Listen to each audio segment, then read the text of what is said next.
Good afternoon, everyone.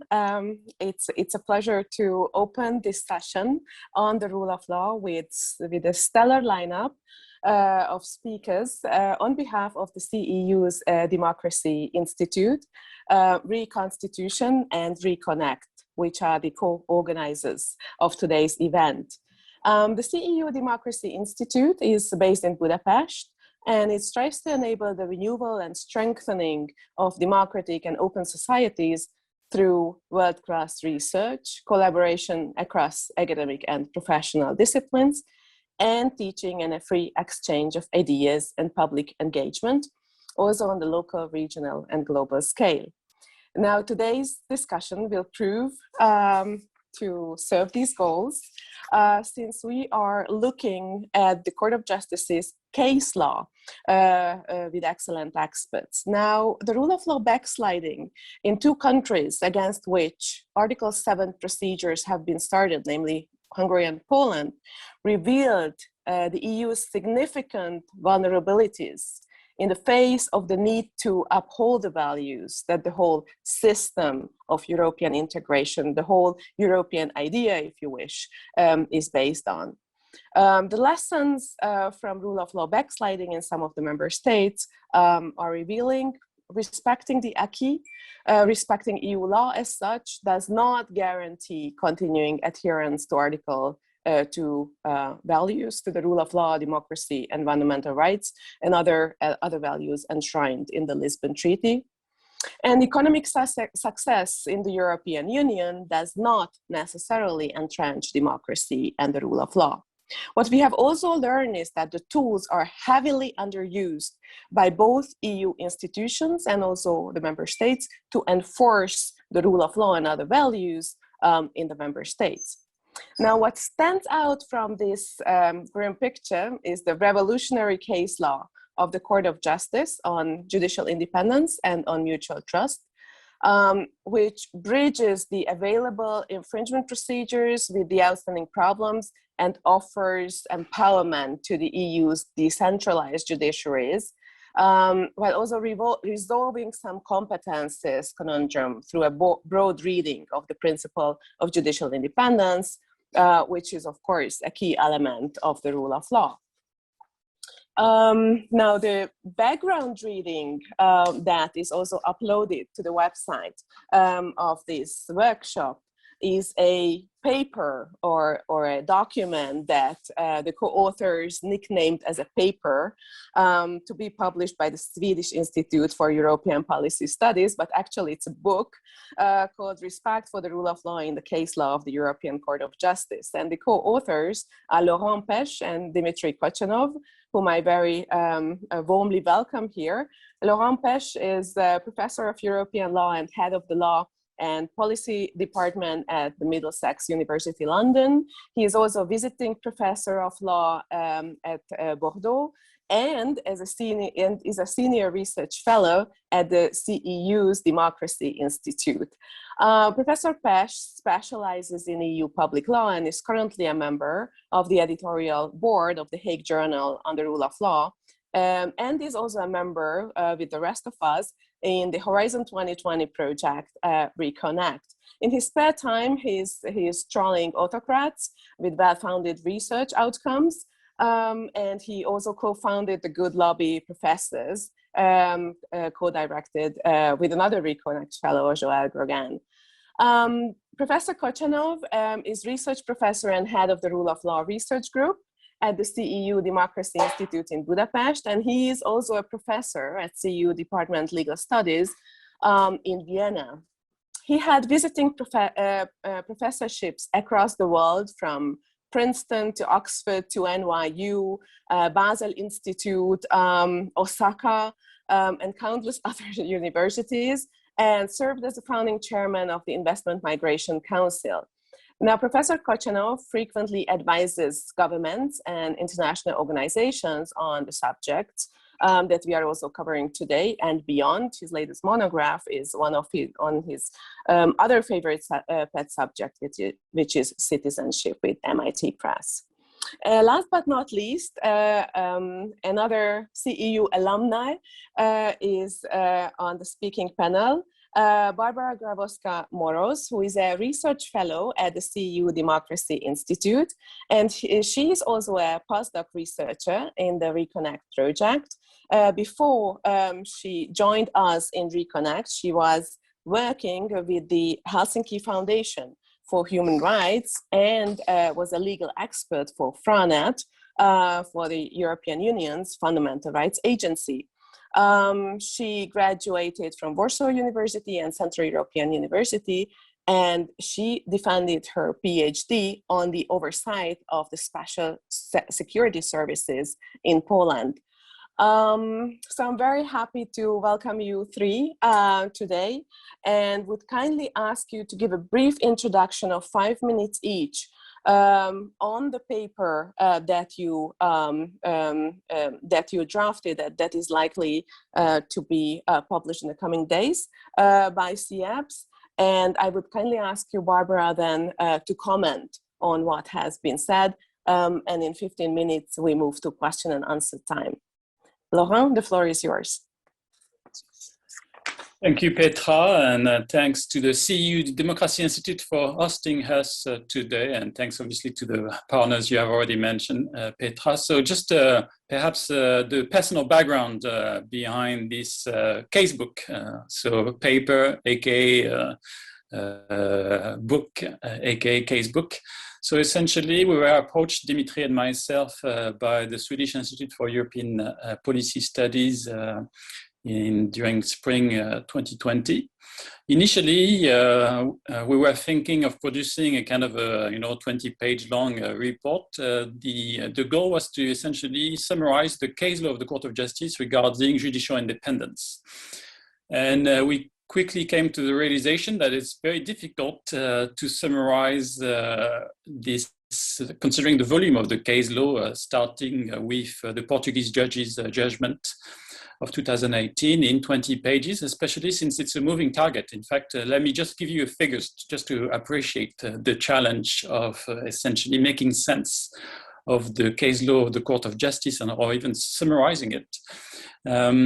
So we have used the Portuguese Judges ruling as a starting point, which is essentially, from our point of view, the court's answer to what you have described, Petra's rule of law backsliding in the EU. Why is it called the Portuguese Judges ruling, by the way? Because it was a dispute initiated by the Trade Association of Portuguese Judges, which then ended up in Luxembourg. So this is a preliminary ruling case originating from Portugal, and we should be grateful to the Portuguese Trade Association of Judges for making it possible for the Court of Justice to essentially give life to the principle of effective legal protection, judicial protection, to be found post the Lisbon Treaty in the second subparagraph of Article 19.1 of the TEU. So we have used this ruling, key ruling of the Court of Justice as a starting point. Why do I need to emphasize key ruling? In fact, during a RECONNECT event, President Lennartz of the Court of Justice described the Portuguese Judges ruling as being on par with Costa and Wangen. So just to give you an idea that according to the Court of Justice itself, Portuguese Judges is very much in the top of the constitutional rulings ever issued by the Court of Justice since the start of European integration. Now, on the basis of these Portuguese Judges rulings, I have counted a few days ago that we have seen about more than 50 national requests for preliminary ruling, asking the Court of Justice to essentially answer questions relating to the scope of application and the impact of the principle of effective judicial protection. So when we, just on the basis of essentially the Portuguese Judges ruling. On top of this, we have also 4 infringement actions. 2 have been already decided by the Court of Justice, 2 infringement actions against Poland. In both cases, Polish authorities lost. There are 2 additional pending infringement actions, which we also have mentioned in passing in the casebook. One will be decided very soon. This is about the new disciplinary regime for judges in Poland. My educated guess is that Polish authorities will lose this case, and they will lose badly. And the most recent one is about Poland's so-called muzzle law. Most likely, the court won't issue a judgment on the merits before the end of next year. But this month, most likely, we will get an interim order. We will get an order from the Court of Justice suspending for the second time the so-called disciplinary chamber of the Court of the disciplinary chamber of Poland's Supreme Court, which is kind of a sham, unlawful body continuing to operate, notwithstanding its previous suspension ruled by the Court of Justice in April 2020. So the casebook is essentially trying to present in a type of case-by-case basis the overall case law of the Court of Justice. This was challenging, not only because from a volume point of view, so more than 50 preliminary ruling requests, 13 so far have been decided. We have had also a very interesting, groundbreaking interim orders. They're also mentioned in the casebook, and then also the 2 infringement actions, which have already been decided on the merits. And we have decided, because we need to stop at some point, we have decided to use the so-called Maltese Judges ruling as a provisional endpoint. In effect, I think we can say that with these two, with the Portuguese Judges ruling and the Maltese Judges ruling, I would say the la boucle est bouclée, to use a French expression. What started really with the Portuguese Judges ruling essentially now has been completed with the Maltese Judges ruling. What is it about in one sentence? You can otherwise read what Dimitri has written on this ruling already for the Verfassungsblog blog. In the Maltese Judges ruling, why do I call it the Maltese Judges ruling, by the way, because it does originate from Malta, another preliminary ruling request initiated by NGO, which is also quite interesting. This time not a trade union or trade association of judges, but by an NGO, Repubblika. And in this very important ruling, the Court of Justice has introduced the principle of non-regression when it comes to judicial independence, which means now the Commission can sue a member state post-accession to the EU if they adopt so-called judicial reforms, or more exactly judicial deforms, to undermine judicial independence. So essentially what started with Portuguese Judges ruling has been completed by the Court of Justice in the Maltese Judges ruling, but I can give you more details later. Let me just conclude by saying that we're hoping that our casebook is published by the Swedish Institute most likely this month, and our long-term plan, but Dimitri can confirm, is that we would like to publish possibly kind of the same casebook, but perhaps in a more accessible way with a legal publisher, most likely next year, because essentially we have plenty of interesting case law in the pipeline, especially about the issue, which we can discuss later, of what I call fake judges, irregularly appointed to national courts to undermine judicial independence from within. So thank you very much, Petra. And sorry for exceeding my 5 minutes, but I'm sure Dimitri and Barbara won't mind. Thank you so much for giving us the possibility to have a glimpse at this very impressive case law by the Court of Justice. And without further ado, I just hand over to Dimitri now. So essentially, the working title of the casebook, which not all the reviewers liked, was the EU Rule of Law Revolution. And I think this working title would be something that goes along very well with indeed how the court itself views its recent case law. Why? The constitutional significance of this case law is overwhelming, because it suddenly gives the EU legal system a firm base in the values as legal principles rather than as proclamations. What was the biggest problem with EU law until Portuguese Judges?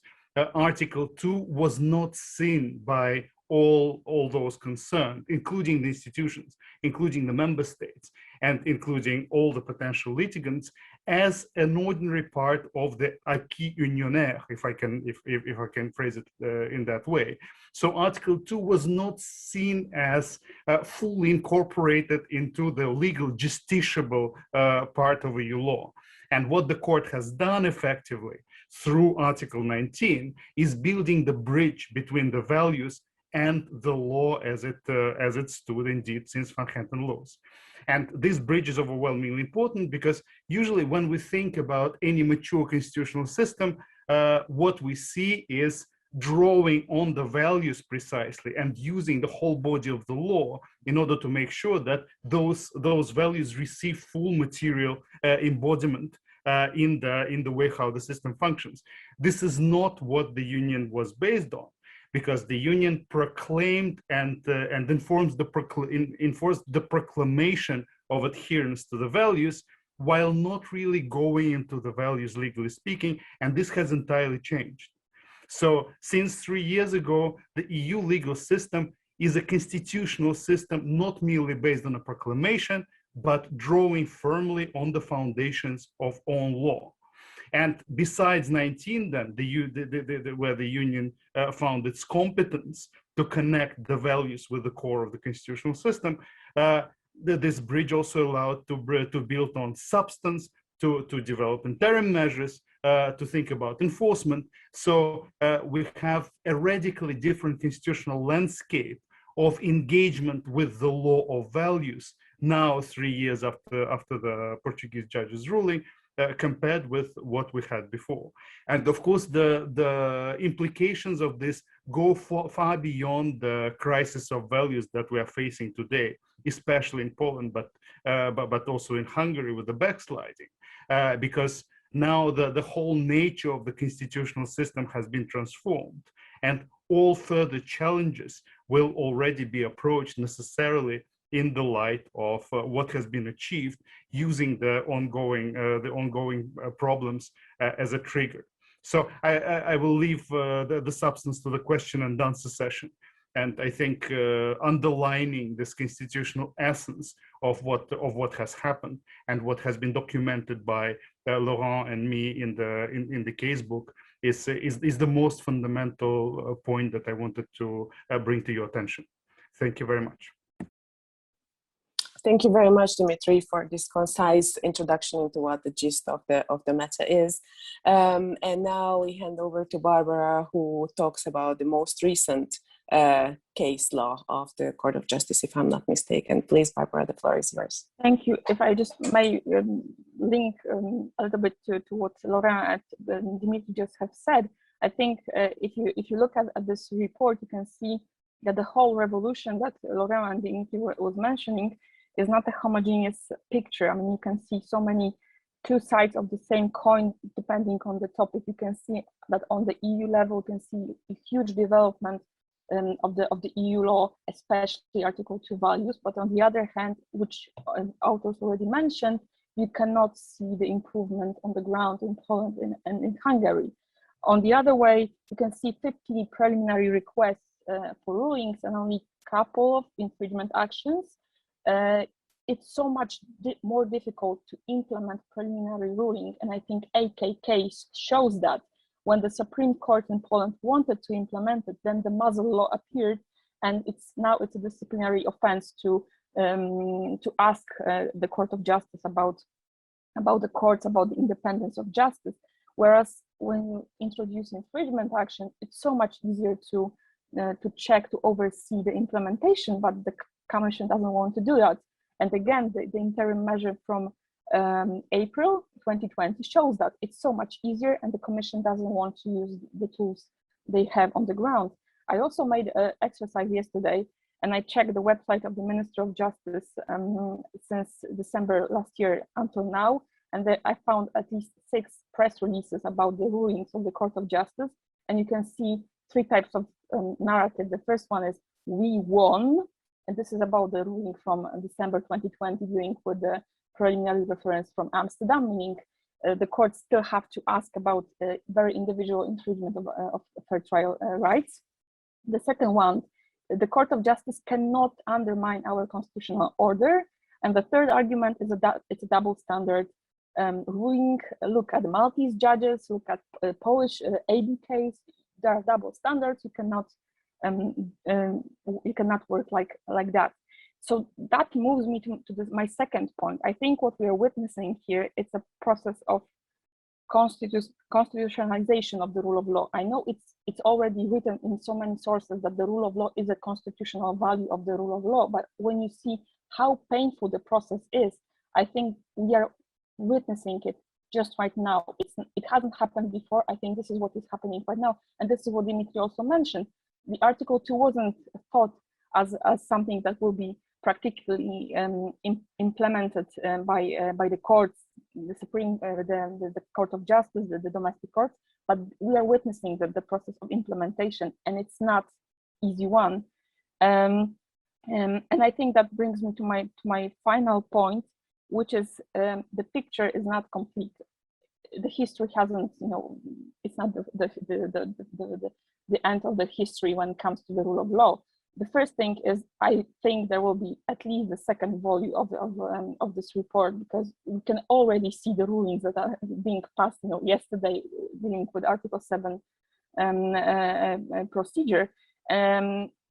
But it also gives a sense that the picture is extremely complicated for unprofessional actors in member states, in Hungary, in Poland. If the Court of Justice wants to, make a change, or if the EU wants to make a change by using the rulings of the Court of Justice, then I think that we need those actors, those lawyers, those public actors that we're gonna explain how this affects the domestic legal orders. And I think this report is one step that is going to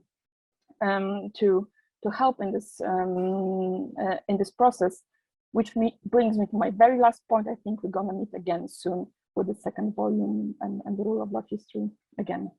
Thank you. Thank you very much, Barbara, for this introduction, and especially for pointing out the fakeness and this parallel reality that is being created by the liberals in misrepresentation and misinterpretation of the Court of Justice judgments. I also invite and encourage the audience to ask questions, which I can then translate to our speakers today. But in the meantime, let me ask those of you who didn't have a chance to elaborate on the Portuguese Judges case, Dimitri and Barbara, to tell us a little more about the importance of this ruling, and also it's a question specifically directed to Dimitri. What is the main impact of Repubblika, and how can Article 49 help the court fight rule of law backsliding? Perhaps we start with Dimitri right away. Well, thank you very much. It's a spectacular question, I think, and the Repubblika is really superb. It's one of my favorite recent cases, and there have been plenty coming from the Court of Justice. So we have described this overwhelmingly positive picture, amazing developments, starting with Portuguese judges which bridge Article 2 and Article 19, also involve the Charter. But there is one overwhelming problem with all that case law. And that problem is that rule of law actually is something that is infinitely broader than the idea of judicial independence. So if you want to protect, for instance, the independence of the Polish ombudsman, who has been under attack forever, and who has now been de facto kicked out from office, serving his last weeks in apparent violation of the Constitution. This is something that Article 19, of course, will not cover, because Article 19 is about protecting the dialogue between local judges and the judges on Kirchberg in Luxembourg.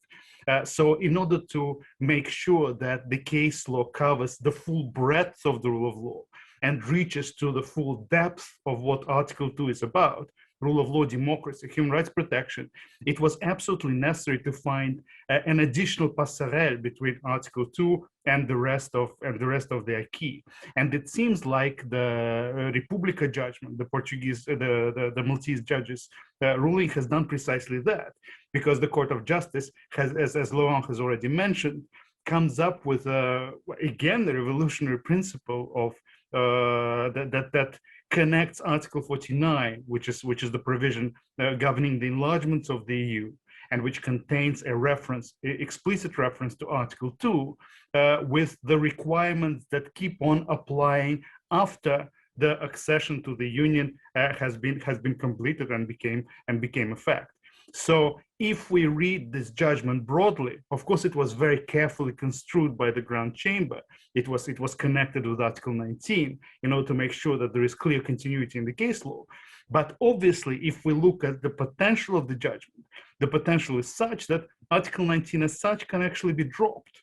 So it allows the union to scrutinize, it allows the court to scrutinize any kind of fake anti-reforms at the national level in all the member states against their accession date achievements in terms of establishing working institutional structures and in terms of adherence to the values, which means that it allows the court once again to cover the full breadth of the meaning of the rule of law. And probably Laurent would have something to say on this because he has overwhelming work on precisely the meaning of EU rule of law concept. And now the court has the door open to start a new phase in its case law protecting the rule of law. Thank you very much. And just a footnote to what you have said, Dimitri, on the 21st of April, we made an interview on behalf of the Democracy Institute Rule of Law section with Adam Bodnar, the Polish ombudsman. So if you want to see the whole saga, please check our YouTube channel. Laurent, do you wish to continue where Dimitri just stopped? Yeah, I mean, just actually very briefly regarding the case mentioned by Barbara on, from yesterday about Article 7. What I found very interesting in this case is actually the Hungarian government and the Polish government both relied on Article 2 TEU to actually try to win the case, which would suggest perhaps either that they lack consistency in their legal argumentations, or maybe they have changed their minds regarding the justiciability of Article 2 TEU. Also, interestingly, in this case, the judgment yesterday, the court made clear that both governments argue for an expansive interpretation of the court's jurisdiction. So I look forward to them explaining the opposite in their pending annulment action directed at the rule of law conditionality regulation. And that being said, so just regarding the Portuguese and the Maltese judges' rulings, I mean, Petra and Dimitri, the two of you have referred to the revolutionary case law of the Court of Justice, but I would just slightly perhaps qualify this statement, if I may. From my point of view, the court has simply essentially addressed a new challenge. So it was possibly an unexpected one.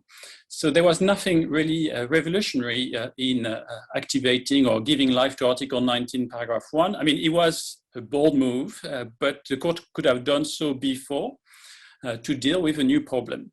So in fact, my point here is that what the court is doing is simply fully in line with the current treaty framework, which makes clear that the rule of law is a fundamental value of the EU, that the rule of law is a fundamental value you must comply with prior to EU accession.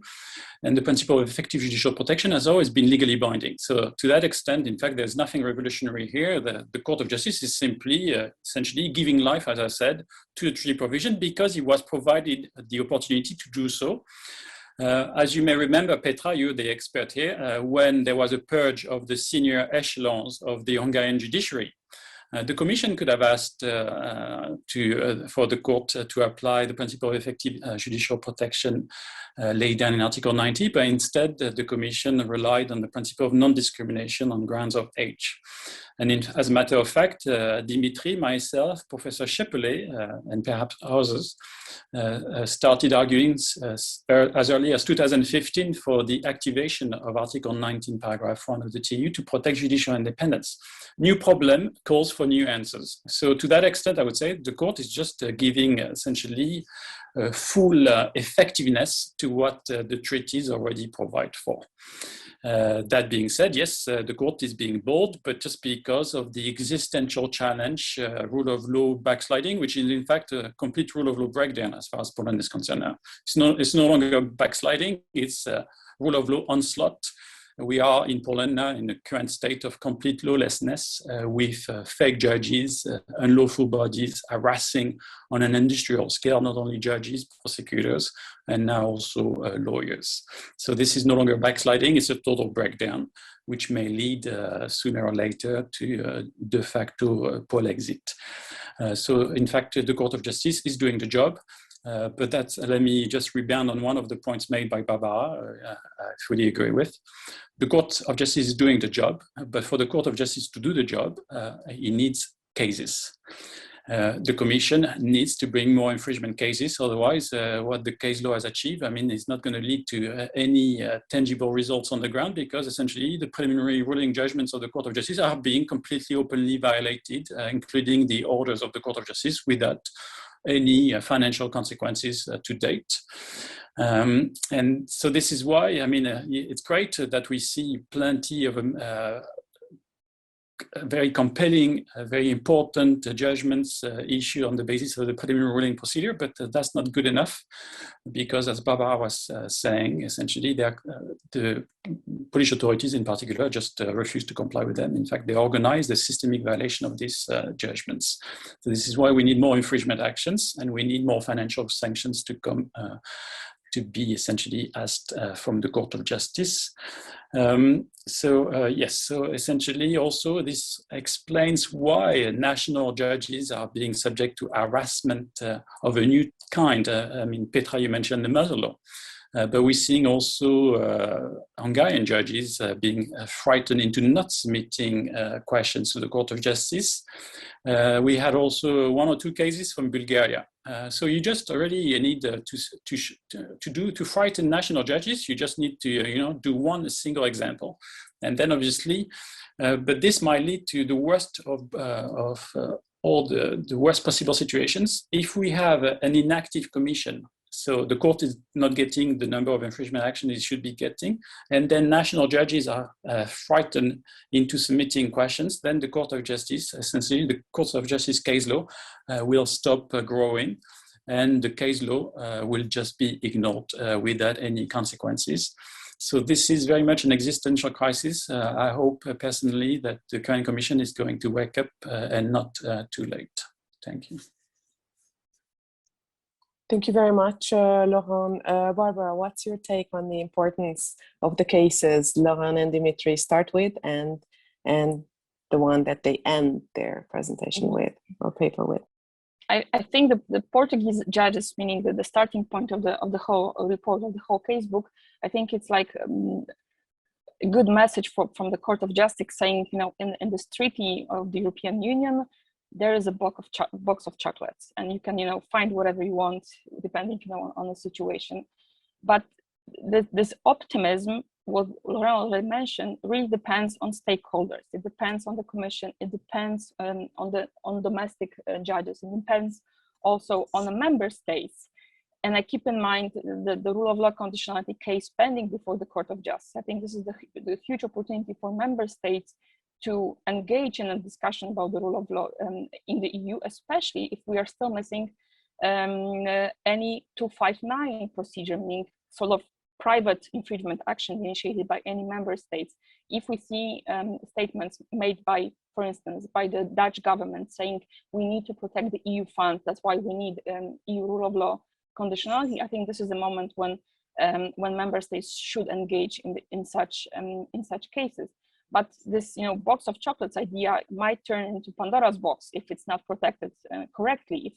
If we just leave it to member states who are going, you know, to argue how the rule of law should be treated and understood. And as Laurent mentioned, just the yesterday judgment shows that the rule of law is a sword that can be used in two ways. It can, you know, protect values and people, or it can be used or abused by those who hold powers to broaden the power even more. And when you look what is happening in Poland with the constitutional tribunal, how the actor that should be defending the values, how should be defending the rights, is used by the majority, in fact, to abuse the power, to avoid political process, and to undermine human rights. And now here referring to so-called abortion ruling, without any political discussion, the rights of half of the society were just deleted. And this can happen when you also use the rule of law argument, saying we have to publish such ruling as well. So this Portuguese Judges, I think, it gives hope, but it's kind of a homework for all the stakeholders. And I think reports shows it pretty well. On the one hand, you can see really bright elements such as interim measures, but on the other hand, you can see that there is nothing happening after that. So despite Court of Justice doing the work, we cannot see the Commission feeling the guardian of the treaties. And I think this is the one of the black spots of, as mentioned in the conclusions. By the way, I really enjoyed the words and reference to black holes or waterboarding, which also appears in the report. So I strongly encourage all to read this piece. It's really worth, despite its 177 pages. Thank you very much, Barbara.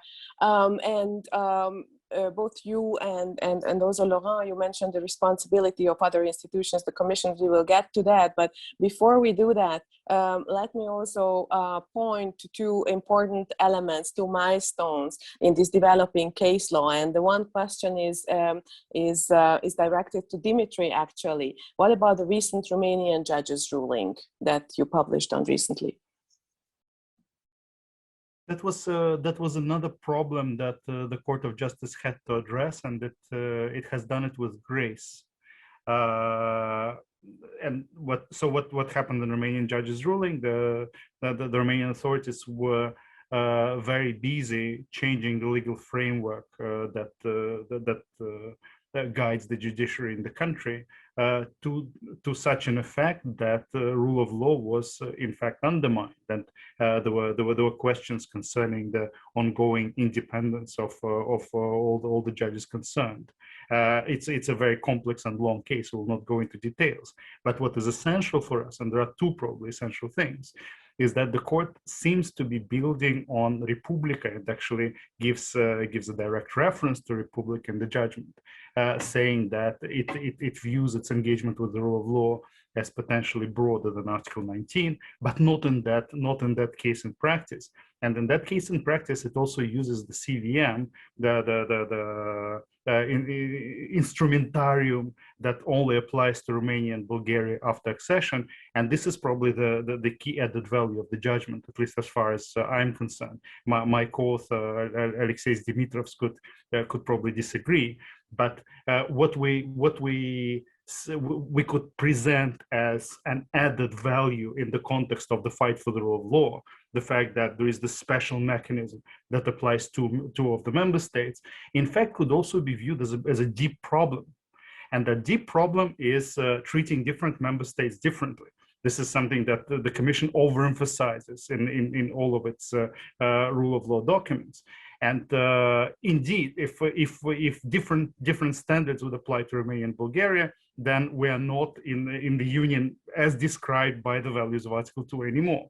And so what the court has done, the court relies on CVM, and the court makes direct references to the documents produced in the context of that particular legal mechanism.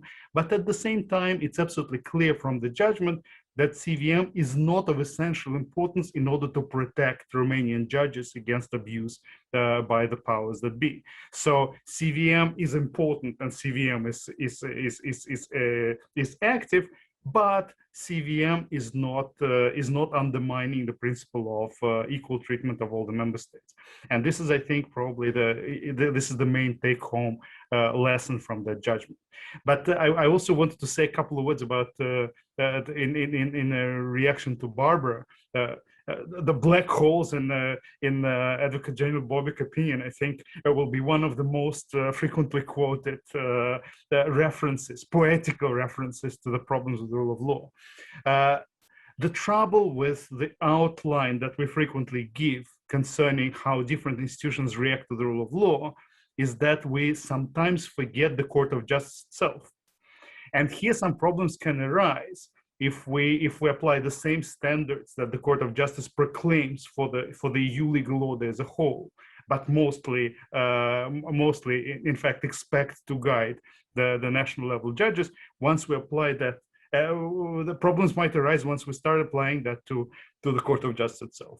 And here the whole story of Advocate General Sharpston, the whole story of the treatment of the idea of high level of human rights protection, namely what we see in Opinion 213, and plenty of similar events where the court seemingly uses the rule of law as a trump card in order simply to restate supremacy, either its own or the supremacy as the will of the member states, the masters of the treaties.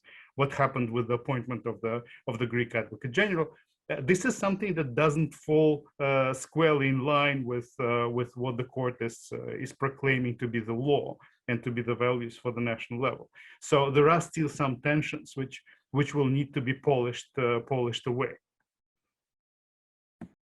And finally, one more specific case is Advocate or a specific opinion is Advocate General Tanchev's opinion on infringement action against Poland for the disciplinary regime against judges. And it was published after the cutoff date of the paper that we are discussing.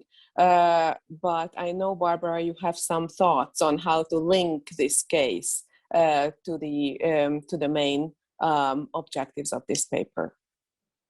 So I think very briefly, I think it's just another step in the whole picture presented already in the case book, and it's definitely not the last the last word. Of course, we're gonna see judgment, as Lauren mentioned, probably quite soon. But after the disciplinary regime was introduced, there was also a muzzle law introduced, which even makes the whole this disciplinary scheme even more strict, which limits the judicial independence. But I think what is really crucial to look at is how the court is going to decide and how it's going to rule about the possible infringement of Article 267. As Laurent also mentioned, even though we have a couple of already important preliminary rulings, such as AK or AB decided in March last year, which, by the way, the Minister of Justice said the Court of Justice cannot intervene in our constitutional order. This was the comment about the AB ruling. We can see that that most probably after the AB, the decision given by the National Supreme Administrative Court might be also undermined by the executive. So I think it's really important to see how it's going to be decided afterwards. I think it's a really crucial element, and for the huge majority of the cases, this report also shows what is the update of the cases. But besides that, the Commission versus Poland case, I think it gives something which was already discussed on many occasions, basically ability to introduce disciplinary proceedings against judge because of the content of the decision violates the independence of judges principle as it's decided and understood under the EU law. So this is the huge thing that is happening right now. And when you just open any kind of Polish newspaper, you can see that again the judge is going to be heard by the disciplinary chamber. This was the case decided this week. Judge Wróbel, fortunately, wasn't removed of his immunity. But it doesn't matter. As Laura mentioned, it's about actually creating chilling effect. So it's for a judge, to think twice if he really wants to ask the Court of Justice about the EU law. And I think this is already something which is really troubling from the 267 point of view. Thank you very much. And now that we have discussed specific cases, let me ask all of you, but perhaps with Laurent starting, an overall question. So in the overall setting, would you say that the Court of Justice did the job, did deliver well when it comes to defending the rule of law and especially judicial independence? And there is a related question coming from the audience. What are the limits of this case law? The case law under Article 19, so the colleague is developing, but it has its limits. Only the rule of law issues affecting judicial systems can be addressed. Could other rule of law issues be addressed, in particular related to corruption and checks and balances? what would be the legal basis? Could Article 4090 EU be used as a non-regression clause as interpreted in Repubblika? Laurent, please. That's quite a few questions for me, but so I'm just going to pick and choose and leave the questions I don't want to answer to Dimitri and Barbara. Before I tell you my overall assessment of the Court of Justice case law, I just wanted Barbara, in relation to Barbara presenting the so-called Constitutional Tribunal as a court issuing rulings.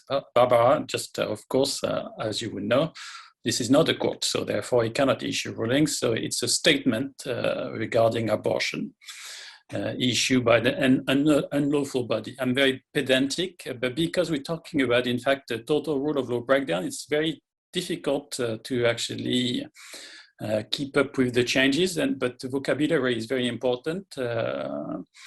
We're talking about or bodies masquerading as courts and individuals masquerading as judges. We should avoid calling them courts. We should avoid calling them judges as far as possible. And in fact, this is a very minor criticism of the Court of Justice here.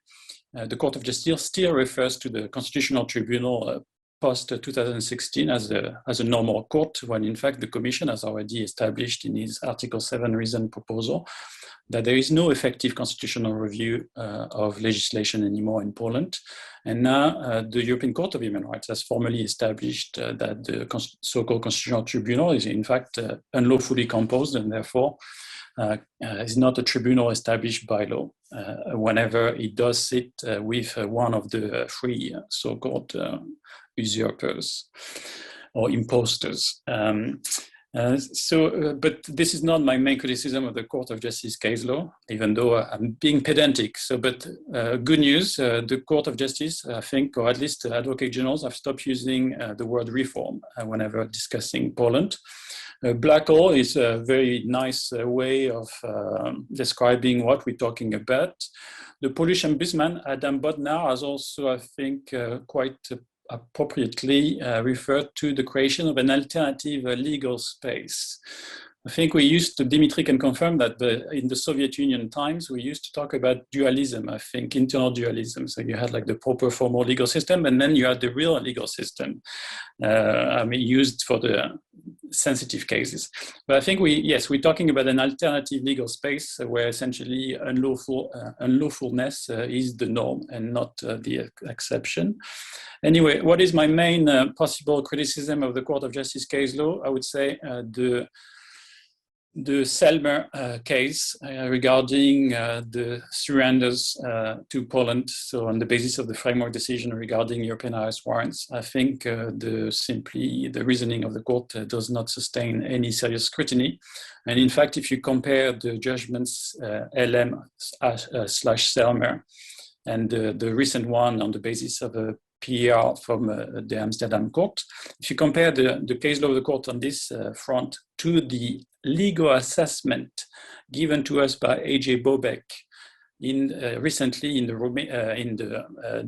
regarding the Polish practice of seconded judges, Advocate General Bobek said Poland no longer offers minimum guarantees when it comes to the principle of separation of power. I mean, how can we have then still surrenders being organized on the basis of the Selmer test when presumption of innocence is systematically no longer guaranteed? And then yesterday, the court confirmed that if you're from Hungary or Poland, you can seek asylum elsewhere in the EU. So the situation is bad enough for a Hungarian citizen to seek asylum in Paris, but it's good enough for, let's say, to be surrendered to Hungarian authorities or Polish authorities when, in fact, minimum guarantees regarding separation of powers and judicial independence, presumption of innocence is no longer there. So I think this is a weak spot. I understand why the Court of Justice came up with what I think is the flawed reasoning. The Court of Justice was afraid of losing, essentially restricting access to it from national judges, but I think the court was misguided. You can't simply, the criminal law area doesn't have to be subject to the same requirements as Article 267 TFEU request. you can simply assess the independence of a specific judge on a case-by-case basis when the specific judge is sending questions to the Court of Justice. It's not at all the same situation when we're talking about a suspect to be surrendered in a criminal law context to a court which itself operates within a completely corrupted, systematically captured system. Look at the situation of Poland. That's going to be my last comment.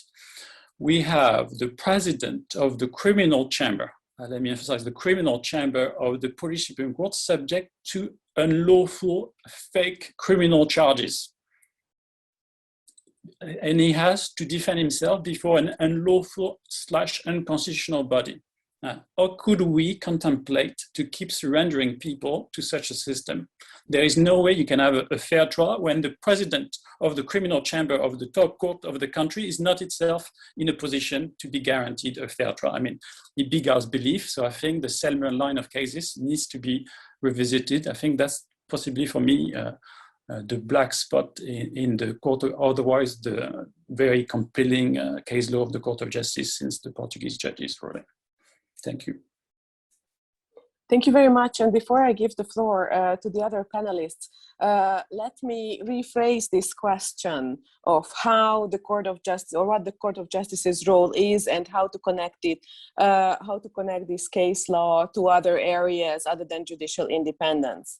And the two related questions concern the other institutions on the one hand that are supposed to play their part in defending the rule of law, and especially the Commission, which is supposed to be guardian of the treaties, including Article 2 TEU, I mean, including also values such as the rule of law, and whether the Commission fulfills that role. So whether the Commission plays a part in having too few cases related to the rule of law, and what is the consequence of a very conservative approach by the Commission, which was fairly well summarized by Commissioner Jourova recently at a RECONNECT event, where she said we cannot afford to lose a case that is related to the rule of law in front of the Court of Justice. And here is a related question also from the audience, whether the Court of Justice's rulings are to be taken into consideration by other institutions, such as the Commission, for example, in relation to the conditionality regulation, or in relation to the Commission's annual report. Dimitri, please. Laurent will have it more eloquently probably in the coming minutes, but I love how he has already characterized the Commission in this whole context. The Commission is at fault because what we observe is dereliction of duties, and there is no other way. And this is Laurent's words. Once again, I fully subscribe. There is no other way to describe it because so much has happened and so fast. And well, not so fast, so slowly, sometimes in full view and in full knowledge of the Commission. While it could react, it could ask the court to intervene. It could ask the court for interim measures. It could ask to speed up proceedings, and in fact, it chose to sit aside and simply observe. And I think the greatest example of that is what happened to the Polish Constitutional Court. The Polish Constitutional Court was slowly dismantled in direct violation of the Polish Constitution itself, and the Commission has done absolutely nothing. It was zero. So now, if we turn to the previous question, what could be the problem with the case law of the Court of Justice? The case law is very compelling, but there is one significant difference between how the Court of Justice views all what we're discussing and how the European Court of Human Rights approaches all what we are discussing. And this was also subject of a debate in Adam Bodnar's meeting several days ago. And I think if you look at Xero Floor, judgment of the European Court of Human Rights, the judgment starts out on the assumption that a fake court cannot be called a court, and that any fake decision by a fake court, which is staffed by fake individuals who shouldn't be sitting there, cannot have any legal value whatsoever. And this judgment is about the Constitutional Court of the Republic of Poland, with regard to which the European Commission has done absolutely nothing and hasn't brought a single case. So dereliction of duties it is, and obviously the Commission as a college should be profoundly ashamed of what it has, of failing so many Europeans, really, especially the Poles who were looking at Brussels with the eyes full of hope. If you look at the protests that related to the abuse of the court when it all started, there were plenty of European flags. All those European flags are the hopes betrayed by the European Commission, every single one of them. So there is a huge difference between how all these problems are approached by the Court of Justice in a very meticulous, rigorous, and proactive manner, without being without falling below the level of being absolutely legally convincing, and the Commission, which fails to feed the court. Karen Alter said, well, already years ago in one of her publications, that if you don't ask the Court of Justice, the court won't tell. And this is exactly the problem that we are facing with the Commission today. So the election of duties. Barbara, thank you, Dimitri. When it comes to new rule of law issues, I think we can look at the rule of law conditionality regulation, and you can see that first of all there is a definition of the rule of law, and one of the breaches of possible breaches is limiting the availability of legal remedies, meaning limiting the effectiveness of its investigation, prosecution, sanctioning of breaches of the law. I think this is a clear link with the independence of the prosecutor service as a kind of requirement that the rule of law consists of. I think this is a point that both the Commission and the court should just bear in mind. When it comes to, that Commissioner Jourova cannot lose a case, I think that what she cannot lose is Polish judges and Polish courts, because otherwise it's a huge black hole on the map of the EU. And I don't think it's something you can put in your CV after ending your term as in the office. And the last point, I think it was mentioned already by Laura and Dimitri. When you look at the xerof law and final ruling about the illegality of the Constitutional Tribunal, which was given 6 years after the whole history started, I think this could have been done already before. But as Dimitri mentioned, the ball had to be thrown on the playground, and if we want the Court of Justice to give a good shot, we need to give them a chance to do so. Thank you very much. As in the final round, where everyone has one sentence or two sentences, what do you expect to be the next difficult issue to be tackled by the Court of Justice? Dimitri. Compliance. I think if compliance doesn't happen, then there is no change on the ground. So we have an amazing case law now. We have a profound rethinking of the constitutional essence of the EU going on in most practical sense, a different approach to the rule of law. But whether it will actually change the situation on the ground in Poland and Hungary is an open question. So it can be so that nothing actually improves in Poland as a result of this overwhelmingly impressive case law. Thank you very much. Barbara. I think it will be about money, so also about implementation. I think when we started with the Białowieża forest in 2017, I think the next step is the Turów coal mine in the south of Poland. The government already said they're not going to implement the interim measures, so I think it's going to be really interesting to see how it's a purely rule of law issue, and the government says no. So I think we need to see what the Commission is going to say after this no was said by the government. Very true. Thank you. And Laurent, the final word. Obviously agree with Dimitri and Barbara. So let me just mention what I think is going to be the most, possibly on top of this, another crucial challenge. Interestingly, for the first time, the Court of Justice and the European Court of Human Rights are about to deal with the same challenge together. So that's going to be interesting, because we might see mutually reinforcing judgments from both the Strasbourg and the Luxembourg courts regarding what I have called in my scholarship fake judges of Poland. So the European Court of Human Rights is about to find the Supreme Court unlawfully composed in breach. I mean, my prediction is that we're going to have a similar ruling in relation to the Supreme Court of Poland that we had in relation to the so-called Constitutional Tribunal.